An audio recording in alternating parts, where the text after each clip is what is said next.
Hello everyone, welcome to my channel. I am Savita and you are watching Savita's English Home. As I have mentioned already that I have been bringing a series of 500 English speaking structure for you. So guys, stay tuned till the end. This is the second episode of this series and I have brought three important structure in this series. So let's get started. Structure number 3, get into the habit of. Get into the habit of का मतलब होता है कि इस चीज़ की आदत डाल लो। For example, get into the habit of helping others, दूसरों की मदद करने की आदत डालो। Get into the habit of checking your work before submitting it, अपना काम जमा करने से पहले उसे जांचने की आदत डालो। Get into the habit of saving money regularly, नियमित रूप से पैसे बचाने की आदत डालो। Get into the habit of waking up early in the morning, सुबह जल्दी उठने की आदत डालो।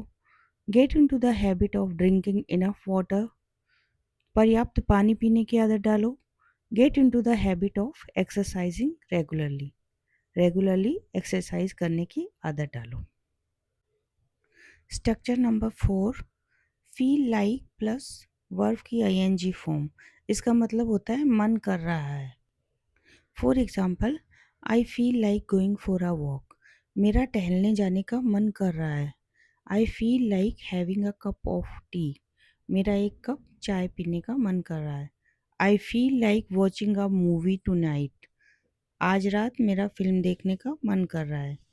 आई feel like taking a short nap, मेरा थोड़ी देर झपकी लेने का मन कर रहा है।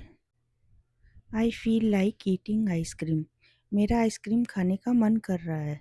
I feel like talking to my friend, मेरा अपने दोस्त से बात करने का मन कर रहा है।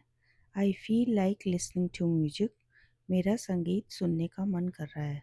लिसनिंग के बाद हमेशा टू का यूज़ करते हैं। आई feel like staying at home today, आज मेरा घर पर रहने का मन कर रहा है। तो जब भी आपका कुछ काम करने का मन करे तो फील लाइक वर्ड यूज़ करके और आप इस तरह के सारे सेंटेंस बना सकते हैं। Structure 5, it is no use, कोई फ़ायदा नहीं है। It's no use worrying about the past, अतीत की चिंता करने का कोई फ़ायदा नहीं। It's no use trying to change his mind, उसका मन बदलने की कोशिश करने का कोई फ़ायदा नहीं। It's no use looking for the lost ticket, खोए हुए टिकट को ढूंढने का कोई फ़ायदा नहीं। It's no use complaining about the weather, मौसम की शिकायत करने का कोई फ़ायदा नहीं। It's no use crying over spilled milk, बीती बातों पर रोने का कोई फ़ायदा नहीं।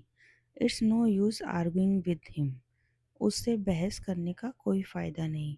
It's no use waiting for the bus now, अब बस का इंतज़ार करने का कोई फ़ायदा नहीं।